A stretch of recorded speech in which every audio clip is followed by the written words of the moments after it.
जय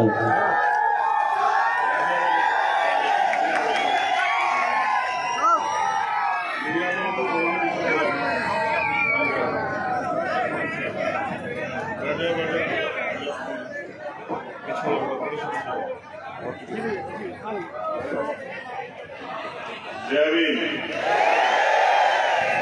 कहाँ तक आ रही है बात?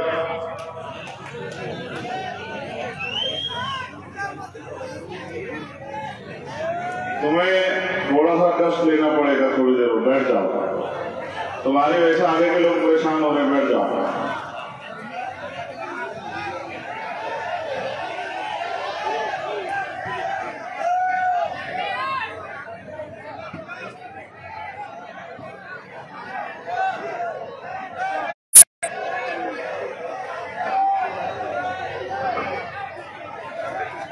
खातेगांव की ये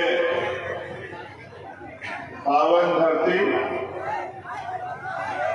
यहाँ उपस्थित मीडिया के साथी, पुलिस के साथी,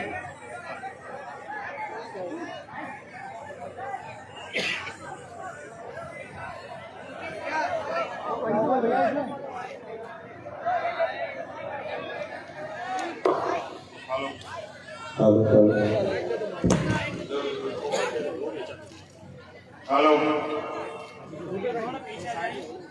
जब मैंने पुलिस के साथियों के बारे में सम्मानित कहा तो माइक ने मेरा साथ नहीं दिया।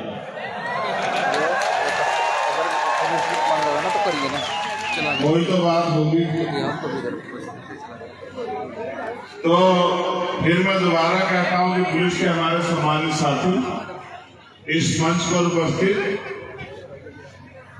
भीम आर्मी के विधानसभा, जिला, मंडल, प्रदेश कमेटी के सभी सम्मानित साथी, हमारे नेतागण और आजाद समाज पार्टी के सभी सम्मानित साथी, सभी पदाधिकारी, सभी नेतागण,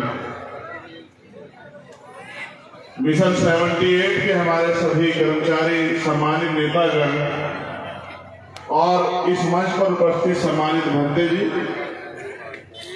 मैं एक आग्रह आपसे चाहता हूं। ये पगड़ी आप लोगों ने मुझे पहनाई है, मगर मैं इस पगड़ी को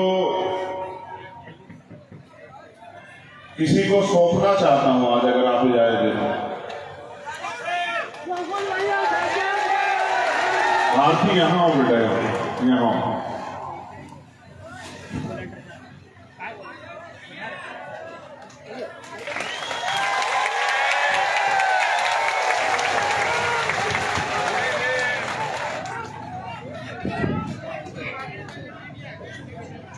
ये भारती है, यहाँ इधर मेरे बराबर। क्या आप इसे जानते हैं? मैं पूरे देश में घूमता हूँ, बहुत बहादुर बहनों से मिलता हूँ, ये उनमें से एक है। मैंने अन्याय के आगे बहुत सारे लोगों को झुकते हुए, टूटते हुए देखा है, कमजोर पड़ते हुए देखा है, लेकिन अन्याय के खिलाफ लड़ते हुए बेटी होकर मैंने भारती को बहादुर वीरांगना के रूप में देखा लड़ते हुए, खातेगांव से भोपाल तक। तो इसलिए मैंने इस पगड़ी को इसको सौंप दिया। एक कर्ज इसका भी उधार है, क्योंकि सरकार में वो कर्ज नहीं उतार पाए। हमने जोर लगा के संघर्ष करके सीबीआई जांच की तो मांग पूरी करवा दी, लेकिन न्याय नहीं मिला, जहां तक मैं जानता हूं।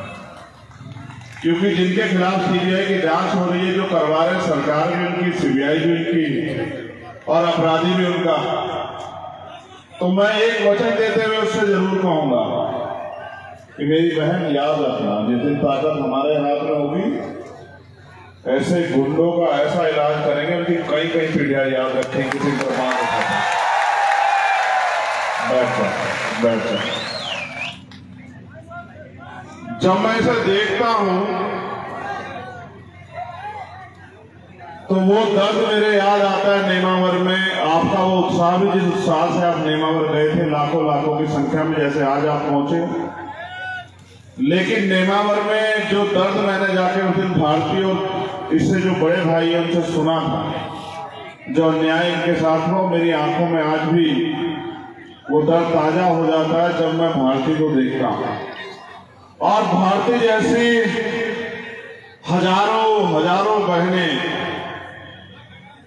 चाहे वो मध्य प्रदेश हो या भारत का कोई और कोना, उसमें इस उम्मीद से बैठी हुई है कि कभी तो उनको न्याय मिलेगा।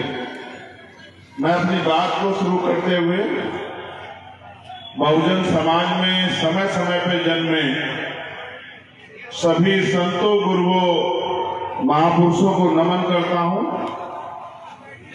और खातू गौड़ की ये धरती खाते गांव को भी नमन करता हूं।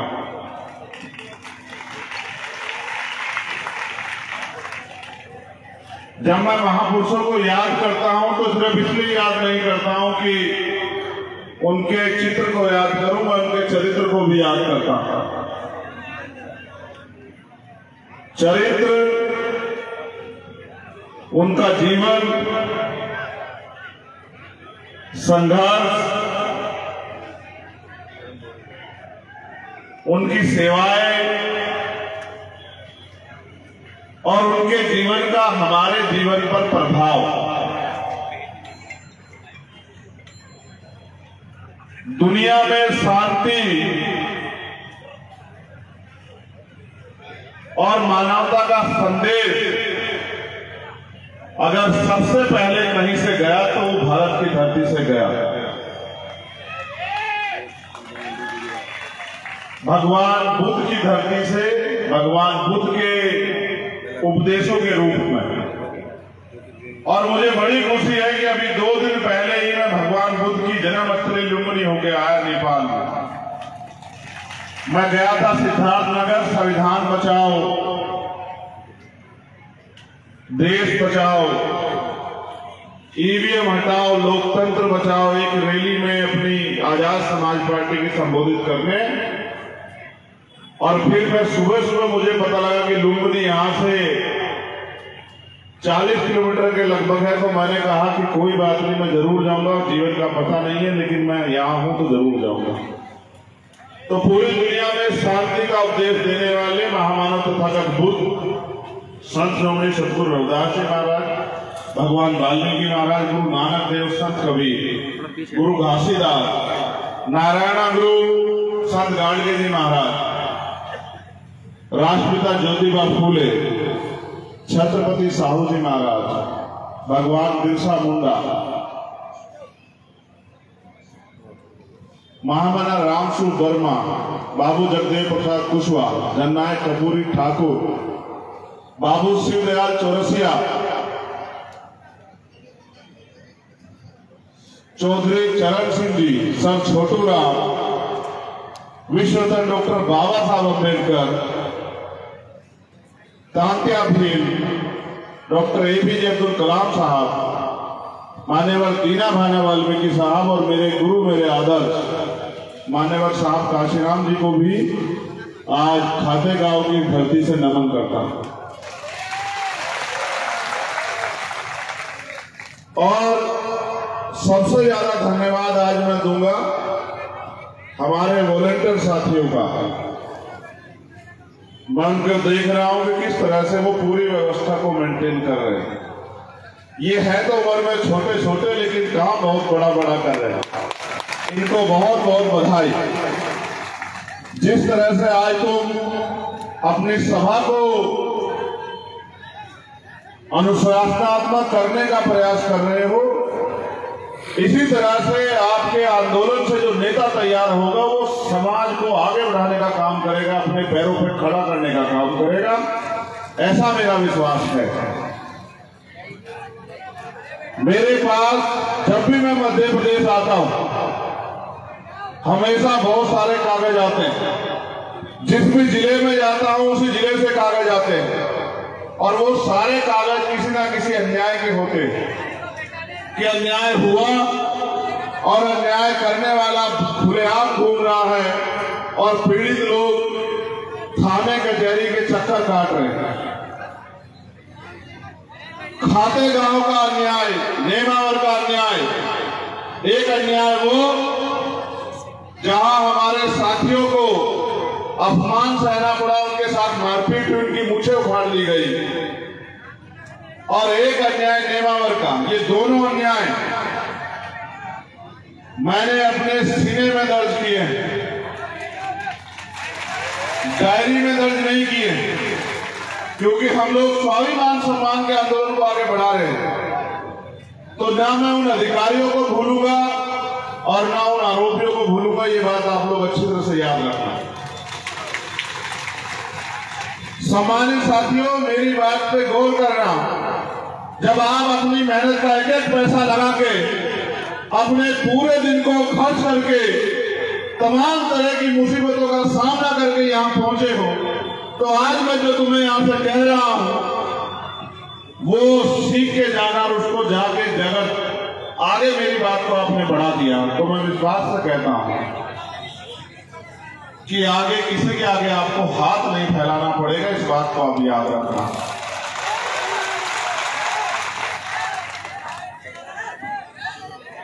मैं वॉलंटियर साथियों से कहूंगा कि वो बस यहीं खड़े हो जाएं, आप किसी को रोके टोके ना जिससे कि सभा खराब हो, डिस्टर्ब हो। आप वॉलंटियर साथी यहीं खड़े हो जाए अपनी जगह पे बस, और मेरी बात को वो भी गौर से सुने, क्योंकि आज के बाद उनको भी तो समाज के इस काम को आगे बढ़ाना है। अगर उनको खड़े रहने की बात कह के मौका दे के कोई खड़ा ना हो, ऐसा भी ना करें।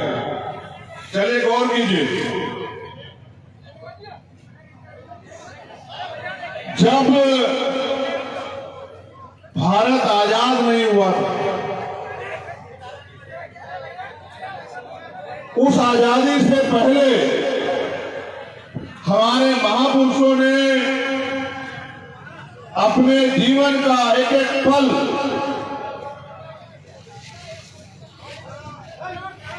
हाशिए पे गिराए गए, तमाम तरीके से अधिकारों से वंचित रखे गए, तमाम तरह की सुविधाओं से वंचित रखे गए और नकार दिए गए समाज को, चाहे वो महिलाएं हो, चाहे वो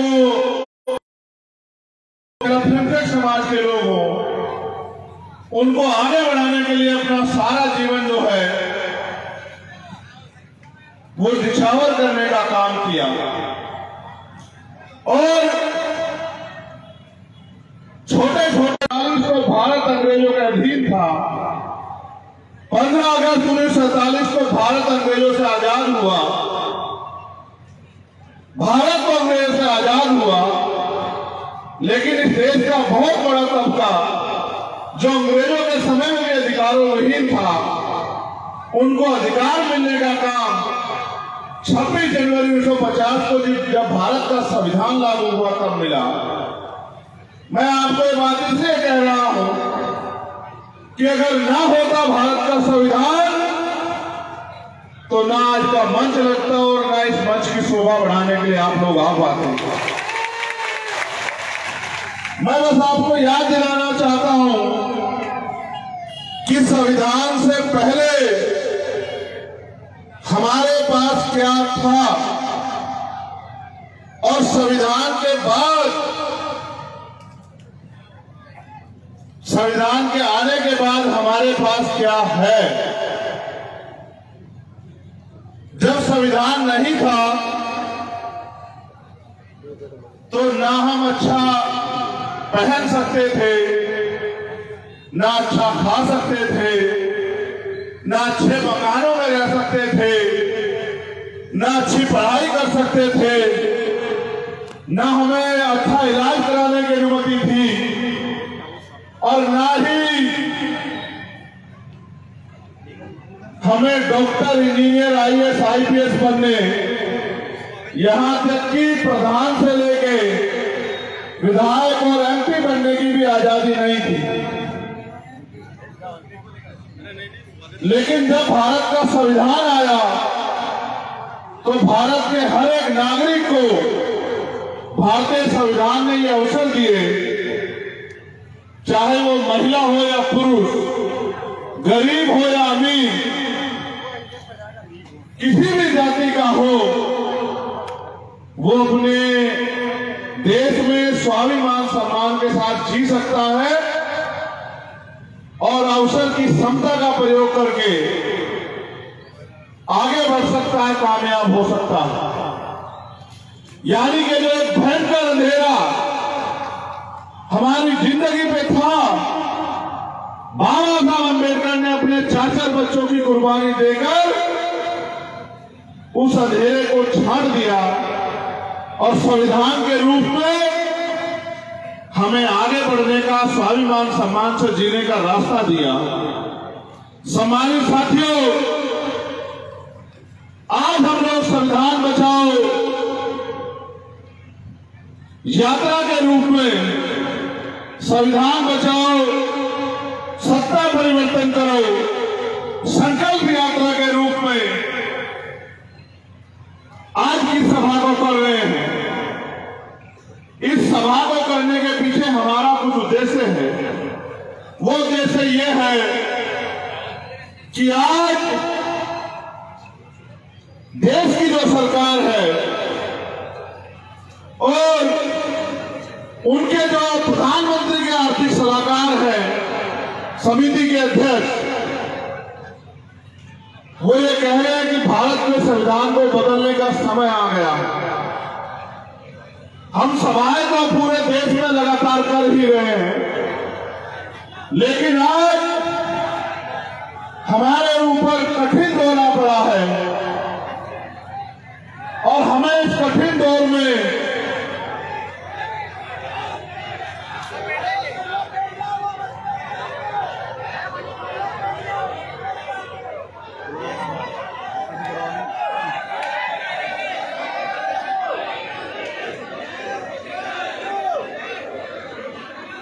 एक सम्मानित छोटे भाई हमारे बीच आए हैं, मगर आप नालायक की कमी थोड़ा ही करोगे।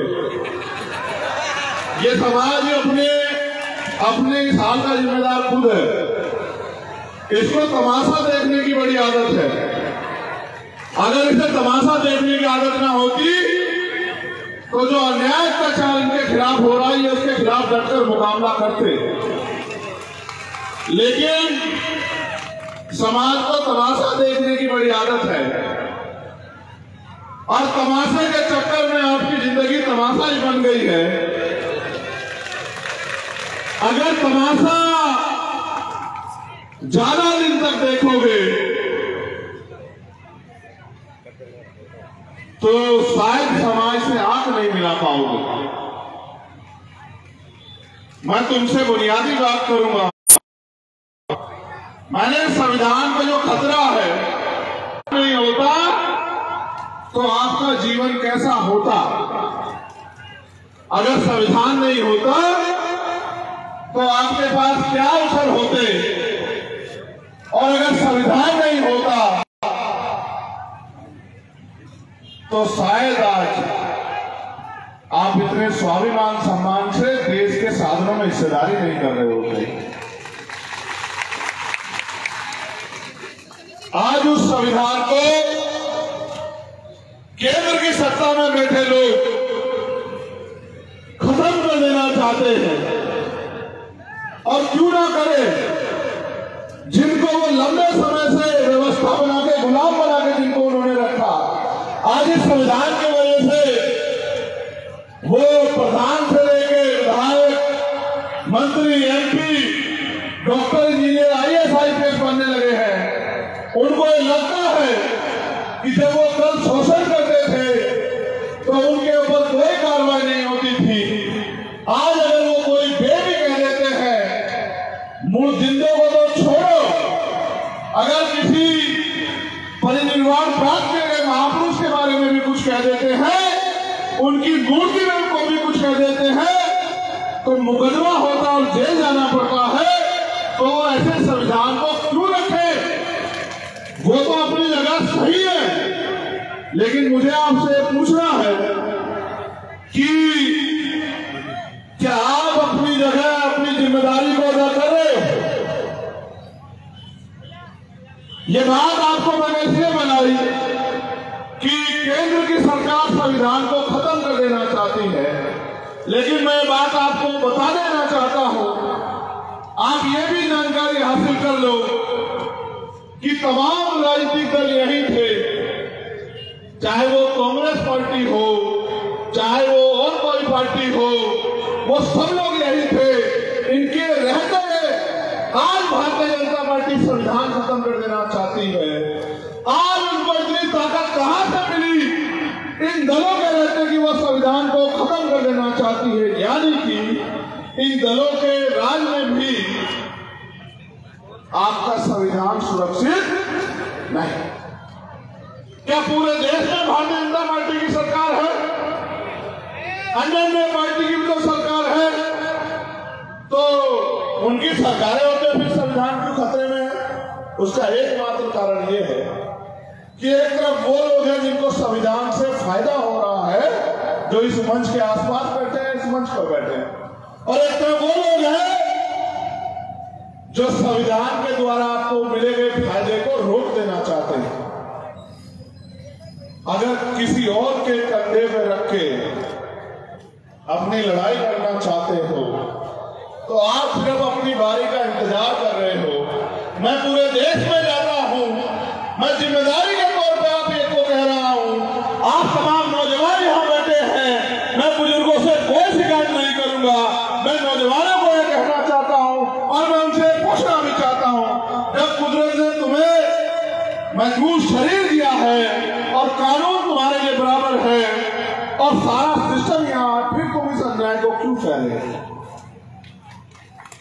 आप मुझे जवाब दो। मैं कहना नहीं चाहता था, लेकिन आपके तमाशे के बाद कहूंगा जरूर। आप मुझे बताओ, जब आप बेटियों की रक्षा नहीं कर सकते हो, उनको पैदा करने का अधिकार आपको किसने दिया है? मुझे जवाब दो। जब आप हम गांव में अपनी बहन को, बेटी को, माँ को, चाची को, ताई को आप एनसीआरबी का डाटा नहीं पढ़ते हो क्या?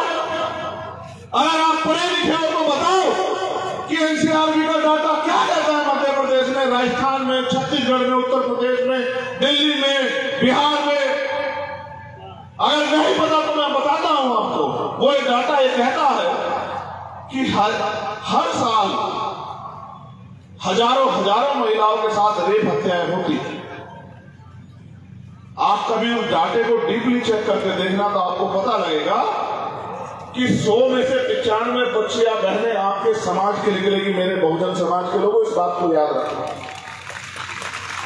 अब चाहे इस बात पे ताली बजा लो और चाहे इस बात पे सर झुका के रो लो कि चाहे मूछें कितनी बड़ी रख लो, कपड़े कितने सुंदर पहन लो, गाड़ी कितनी बड़ी में घूम लो, अगर घर की सम्मान बहन बेटी की रक्षा नहीं कर सकते हो तो तुम्हें बहादुर भाई कहलाने का कोई अधिकार नहीं।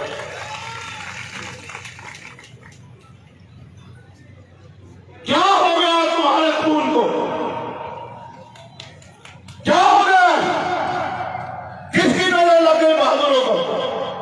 एक वो समय था कि एक खाते गांव की धरती हम आदिवासियों के नाम से जानी जाती थी। एक वो समय था कि यहां हमारे वीर उनके शौर्य के आगे बड़े से बड़े जालिम घुटने टेक देते थे। आज एक ऐसा समय है कि हमारे 5-5 परिवार के लोगों को जमीन में गाड़ दिया जाता और हम रो भी नहीं पाते। क्या हो गया?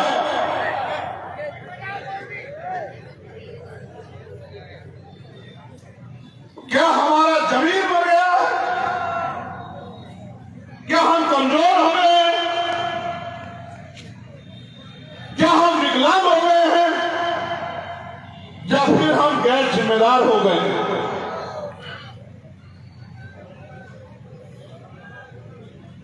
एक समय था जब भारत आजाद नहीं था, राजशाही होती थी। मध्य प्रदेश में बहुत राजे रजवाड़े रहे हैं, तलवारों के दम पे राज लिया जाता था, युद्ध होते थे, हजारों लोग मर जाते थे, जमीन रक्त रंजित हो जाती थी।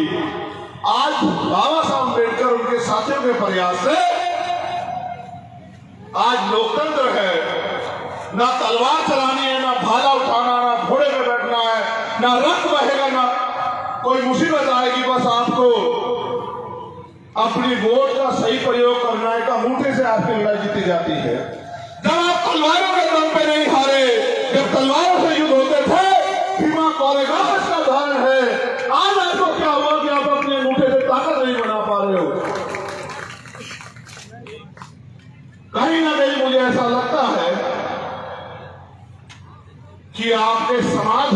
आगे आपका व्यक्तिगत हित जो है, आपकी छोटी मोटी सुख सुविधाएं, थोड़े बहुत पैसे आपके समाज हित के आगे बड़े हो गए हैं। वरना वो समाज जो अपना इतिहास भूल गया है आज, जिसको सदियों अभी मोहन भागवत ने कहा, मैं धन्यवाद करता हूं उनका, उन्होंने कहा, कब कहा?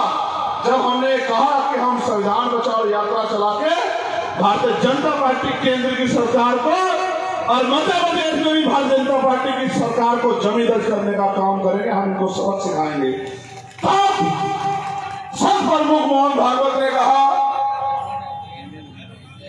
कि 2000 साल तक हमने इनको जानवरों जैसा जीवन जीने के लिए मजबूर किया है। अभी आरक्षण खत्म नहीं होना चाहिए, 200 साल आरक्षण रहना चाहिए। मैं ये कहना चाहता हूं, ये लोकतंत्र है, जिनका वोट होगा उनका राज होगा। वोट 80% बहुजन समाज के लोगों के पास है। वो कौन होते हैं आरक्षण देने वाले? हम हैं। हम अपनी ताकत बना के, अपनी सत्ता बना के, अपनी हुकूमत बना के देने वाली चाबी कलम अपने हाथ में ले, देने का काम हमारा है, उनका काम नहीं है। लेकिन इस लोकतंत्र में जहां आपके पास ताकत होनी चाहिए थी, आज हालात देखो क्या है। अगर कोई बौद्ध धर्म को मानने वाला भक्त जी यहां बैठे हैं, बुद्ध विहार में प्रार्थना कर रहा हो तो कोई आके बुद्ध विहार पे हमला कर देता है। बुद्ध वंदना करा रहा हो तुम, भगवान बुद्ध की तस्वीरें उठा के फेंक देते हैं, मुकदमे दर्ज हो जाते हैं। अगर कोई इस्लाम को मानने वाला अपनी मस्जिद में अजान पढ़ रहा हो तो उस मस्जिद पर जाके किसी दूसरे धर्म का मजहब का झंडा लगा देते हैं, उसकी दाढ़ी पकड़ के उसको कहते हैं कि इस धर्म का नारा लगाओ वरना पीटेंगे। अगर जिनकी संस्कृति रही है, जो इस देश का मूल निवासी हमारा आदिवासी समाज, मैं जब यहाँ बैठा मुझे बताया जा रहा था कि ये उनकी धरती है, लेकिन यहाँ जो उनकी संस्कृति थी, एक कुल देवी जिसको बनाया उन्होंने, यहाँ जिसको उन्होंने स्थापित किया, उनसे छीन के और यहाँ के चंद लोगों ने अपने कब्जे में कर लिया, और जिनका अधिकार बैठता है वो सड़क पे खड़ा है। ये बात मैं आपको इसलिए कह रहा हूं क्योंकि आप अपनी ताकत को नहीं समझ रहे हैं। वो आज के समय में जब वोट की शक्ति आपके पास है, दुश्मन बड़ा तेज है, और राजनीतिक रूप से जो कह रहा हूं उस पर गौर करो। दुश्मन ये कहता है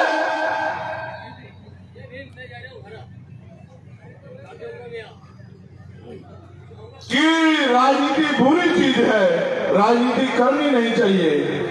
और आप ये देखो, जो दुश्मन ये कह रहा है, सबसे ज्यादा एमपी एमएलए उसने अपने बना रखे हैं, सारी सरकारों में वो बैठा हुआ है, और आपको कह रहा है राजनीति मत करो। मैं आपको ये कहना चाहता हूं, आज की राजनीति व्यापार बन गई है। नौजवान इस बात को गांठ बांध ले। जो नौजवान 5 साल से यहाँ चाहे जेठ के रूप में, ओबीसी महासभा के रूप में, अभिमानी के रूप में मेहनत कर रहा है, मैं उस हर एक नौजवान को कह रहा हूं वो गांठ बांध ले। आज की भारत की राजनीति नहीं है, व्यापार है। कैसे व्यापार है जान लो कि चंद पैसे वो चुनाव से पहले खर्च करेगा, चुनाव में शराब और पैसा बांटेगा। जैसे बिजनेसमैन किसी रोजगार को करने के लिए कुछ पैसा इन्वेस्ट करता है और चुनाव के बाद जब वो जीत जाता है फिर उस पैसे से पैसा कमाना शुरू करता है। ऐसे आज की राजनीति भारत की हो गई है। कोई गरीब का बेटा आगे नहीं बढ़ सकता है।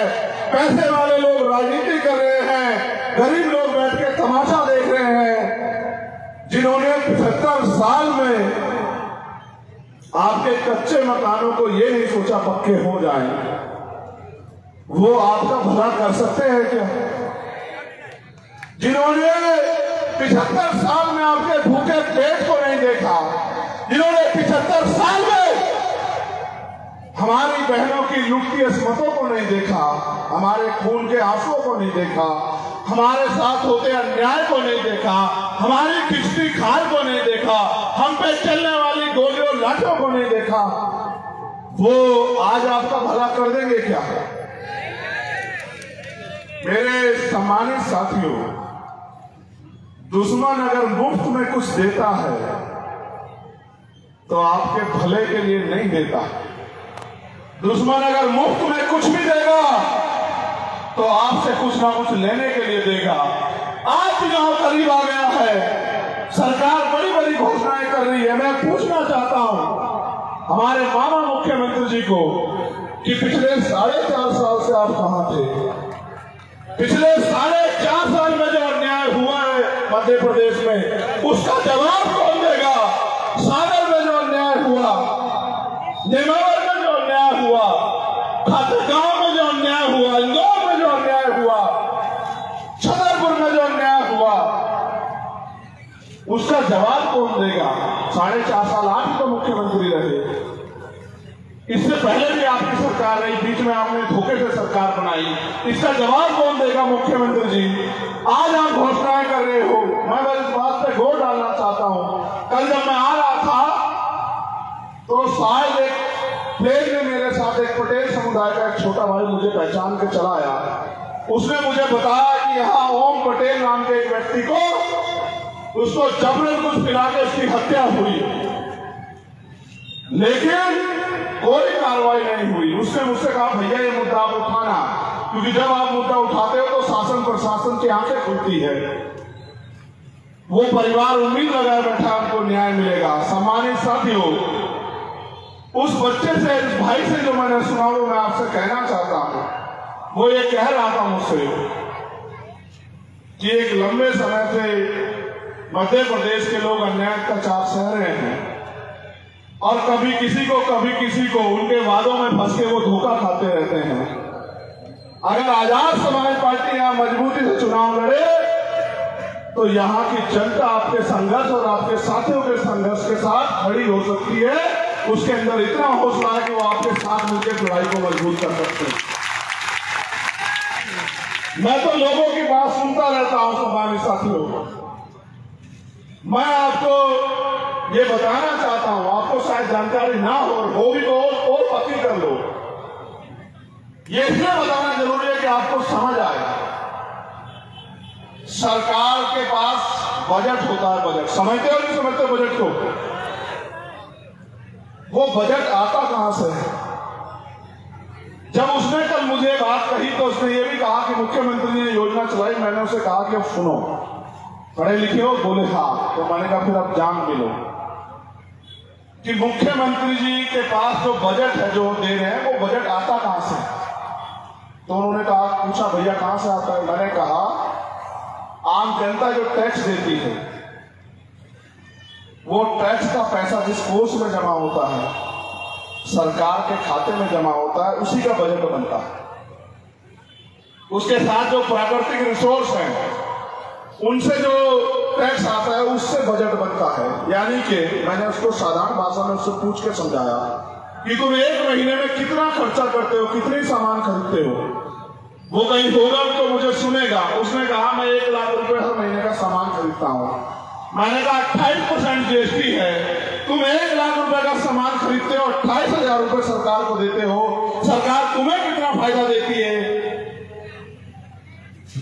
उसने कहा मुश्किल से 1,000-2,000 रुपए का। तो मैंने कहा सरकार का पैसा तुम्हारी तरफ है या तुम्हारा पैसा सरकार की तरफ है? तो कह रहा ऐसे तो मेरा बहुत सारा पैसा सरकार की तरफ जा रहा है। तो मैंने उसे यही समझाया मेरे भाई कि माचिस की सीख से लेके और बाल काले करने वाले कलर से लेके चश्मा, चप्पल, जूते, हर एक चीज पे टैक्स है। यहाँ तक कि जो झंडा आपने बनाया उस पर भी टैक्स है। ये टेंट आपने खरीदा, इस पर भी टैक्स है। जो किराया आप देते उस पर भी टैक्स है। जो गैस आप खरीदते उस पर भी टैक्स है। पेट्रोल, डीजल, सब पे टैक्स है। और तो आज तो ऐसी सरकार केंद्र में बैठी है जिसने दूध पे, दही पे भी टैक्स लगा दिया, खाने के पीने के सामानों पे भी टैक्स लगा दिया। मैंने उसको और गंभीरता समझाया। मैंने कहा छोड़ो, तुम तो बड़े हो, नौजवान हो। अगर कल किसी बच्चे ने जन्म लिया, उसके लिए जो दवाई आएगी उस पर टैक्स है, उसके लिए जो डायपर आएगा उस पर टैक्स है, उसके लिए जो दूध आएगा उस पर टैक्स है, उसके लिए कुछ भी आएगा कोई कपड़ा सब पे टैक्स है। यानी कि जो भारत में पैदा हो गया वो हर एक व्यक्ति टैक्स दे रहा है, लेकिन क्या जब तक वो अपने पैरों पर ना खड़ा हो जाए सरकार उसे कुछ दे रही है? तो कह रहा बहुत नहीं, वो बहुत कुछ दे नहीं रही है। तो मैंने उसको समझाया कि जनता के पैसे को जनता को वापस लौटाना यही सरकार का काम है, लेकिन सरकार इस तरह का दिखावा करती है कि हम 1500 रुपए लाडली बहन योजना के दे रहे हैं। मुख्यमंत्री कितने पैसे दे रहे हैं लाडली बहन योजना के? कितने? हमसे सुनो, मध्य प्रदेश के हर एक व्यक्ति को 5000 रुपए प्रति व्यक्ति महीना हम लोग देने का काम करेंगे, ये मेरा आपसे वादा। और आप ये भी जान लो, आपको ये पता नहीं पता कि मैं कोई भी बात झूठ नहीं कहता हूं, पता नहीं पता, मुझे ये भी पता है पैसा कहां से आएगा और पैसा कैसे आपकी जेब में जाएगा। मध्य प्रदेश के हर एक नौजवान को रोजगार देने का काम, चाहे वो महिला हो या पुरुष हो, हम लोग करेंगे, ये मेरा आपसे वादा है। जो भूमि विहीन है उनको भूमि देने का काम, जिसके पास कच्चा मकान है उसको पक्का मकान देने का काम, आशा आंगनवाड़ी कार्यकर्ताओं को अन्य सरकारी कर्मचारियों के बराबर वेतन देने का काम, सफाई कर्मचारियों को परमानेंट करने का काम, प्रमोशन में रिजर्वेशन एससी एसटी ओबीसी के अधिकारी कर्मचारियों को देने का काम, जितना बैकलॉग मध्य प्रदेश में है पहले महीने में सारा बैकलॉग भर्ती करने का काम, महिलाओं को सुरक्षा का माहौल, सशक्तिकरण का अवसर, सबके लिए अच्छी पढ़ाई और अच्छा इलाज देने का काम हम लोग करेंगे। आप बताओ इसके अलावा आपको क्या चाहिए? मैंने आपको 12 फरवरी को भोपाल में भी कहा था कि अपनी समस्याओं का घोषणा पत्र बना के दे दो मुझे, और ये मांग पत्र बना के दे दो, मैं इसको घोषणा पत्र बना दूंगा। मैं पढ़ा लिखा वकील आदमी हूं, मैं आपके दर्द को दर्द समझता हूं क्योंकि आपका खून हूं, और मैं जानता हूं कि जब तक आपकी जेब में पैसे नहीं आएंगे, सोचो एक घर में 4 आदमी है, उसको 20,000 रुपए महीना मिलेगा, क्या वो किसी आगे हाथ फैलाएगा? बताओ, जवाब दो। अब मैं आपसे जो कह रहा हूं वो इस बात पर गौर करना, भारत का संविधान भारत के हर एक व्यक्ति को रोटी, कपड़ा, मकान की गारंटी देता है, लेकिन आप ये नोटिस करना कितने लोग धार्मिक स्थलों के बाद ऐसे हाथ फैलाए बैठे रहते हैं कोई उनको रोटी दे दे। कितने ऐसे लोग होंगे मध्य प्रदेश में जो भूखे पेट सोते होंगे। ये राजनीतिक लोग हमेशा से आपकी मजबूरियों का फायदा उठाते रहे। इनको ये लगता है कि अगर जनता की जेब में पैसा होगा तो वो आपके धोखे में, आपके छूट में नहीं आएंगे। क्या मैं नहीं जानता हमारे लोगों के हाल? अगर शादी करानी हो बेटी की तो उधार लेंगे पैसे, अपने बच्चे को अच्छी जगह पढ़ाना हो तो जमीन गिरवी रख के लोन लेंगे और पूरी जिंदगी उस लोन को उतारते रहेंगे। मैं आपसे कहता हूं, हर आर्थिक रूप से कमजोर वर्ग की हर एक बेटी को जब उसकी शादी होगी 1 लाख रुपए का अनुदान सरकार देने का काम करेगी, अगर आप लोग हमें अवसर दोगे। भाई अगर आपका पैसा आपके ऊपर लगा दिया तो क्या बदला, क्या नुकसान हुआ? वही पैसा जो नेता अपनी जेब में घुसा ले रहे हैं, एक नेता विधायक बनने के बाद 5-5 हजार करोड़ का मालिक हो जा रहा है, वो पैसा अगर जनता को वापस कर दिया तो क्या नुकसान होगा? नुकसान ये होगा, अमीरों की तिजोरियों पे ताले लग जाएंगे और गरीब के पेट जो है वो भूखे नहीं रहेंगे, बस इतना बदलाव होगा। कोई किसी के साथ जुल्म जाति अन्याय नहीं कर पाएगा। अगर कोई किसी गरीब को, कमजोर को, दलित, पिछड़े, आदिवासी को या किसी भी समाज की बहन के साथ अन्याय करेगा, उस हरेक अपराधी पे रासुका लगा के उसको जेल भेजने का काम और 3 महीने के अंदर उसको सजा दिलाने का काम हम लोग करेंगे। अगर कल किसी दलित आदिवासी की हत्या कोई कर देता, अभी 8.5 लाख रुपए मिलते हैं, 8,25,000 रुपए मुआवजे के तौर पे एससी एक्ट के तहत हम लोग कानून बना के 30 लाख रुपए प्रति व्यक्ति को देने का काम करेंगे। और जिस परिवार के साथ उसके परिवार से कमाने वाला व्यक्ति चला जाएगा, उसको एक सरकारी नौकरी देने का काम करेंगे। आप मुझे बताओ क्या नामुमकिन है इनमें से? कोई भी व्यक्ति, जितने लोग हजारों यहाँ बैठे, एक आदमी खड़ा होकर बताओ कि ये नामुमकिन है, और ना करके दिखाया तब आप मुझे बताना। लेकिन मैं आपसे कहना चाहता हूं, कब तक उनके चक्रों में पड़े रहोगे? अगर वो आपका भला करना चाहते तो 75 साल में आपकी जिंदगी नहीं बदलती क्या? भोपाल से आते हुए किशन लाल बागरी एक्सीडेंट में मेरा भाई चला गया। मैं जब उसके घर गया, उसका मकान देखा कच्चा था, मेरा सर उसके दरवाजे में अड़ रहा था। ये बात मैं आपको इसलिए कह रहा हूं मेरे लोगों कि 75 साल में सरकार को तमाम सरकारें बदली, किशन लाल बागरी का कच्चा मकान नहीं दिखाई। क्या तो दिखाई नहीं दिया, या सरकार ने उसकी तरफ आंख नहीं की, या फिर सरकार ने सोचा ही नहीं कि भाई इसको भी पक्के मकान की जरूरत है, बारिश आएगी इसको भी तकलीफ होगी, कीड़ा काटा कोई इसके घर में भी नुकसान पहुंचा सकता है। इसलिए मैं आपको कहना चाहता हूं, मैंने तो ये भी कहा, अगर हमारे आदिवासी साथी तैयार हो जाए तो पहला मुख्यमंत्री मध्य प्रदेश में आदिवासी समाज का हम लोग बनाने का काम करेंगे। मैंने यही भी कहा। लेकिन अब आप ये सोचो, हमारे आदिवासी भाई कहते हैं कि भाई आज अनुसूची 5 का वो लागू नहीं हो रही है, हमारी जल जंगल जमीन पे हकमारी हो रही है। भाई जब राज आपका नहीं होगा तो हकमारी तो होगी। मैं तो आपसे कह रहा हूं आगे बढ़ो। जब आप ये सोचो कि जब आदिवासी समाज का मुख्यमंत्री होगा तो क्या किसी आदिवासी परिवार की जमीन को छीन लेगा? आप मुझे बताओ, पूरी जिम्मेदारी। तो ये तो आपको तय करना है कि 4.5 साल रोना है या 6 महीने संघर्ष करके अपनी ताकत बनानी है, या उन नेताओं का फिर से भरोसा करके उनके पीछे पीछे खड़े रहना। ये तो आपको तय करना है। इसलिए जब आपने सभा बुलाई तो मेरा ये फर्ज बनता है कि मैं आपको समझा के तैयार करूं कि आगे की लड़ाई किस तरह लड़नी है। इसलिए मैं आपसे कहना चाहता हूं कि पिछले 5 साल से ज्यादा समय से भीम आर्मी के नौजवान अन्याय अत्याचार के खिलाफ सड़कों पर संघर्ष कर रहे हैं।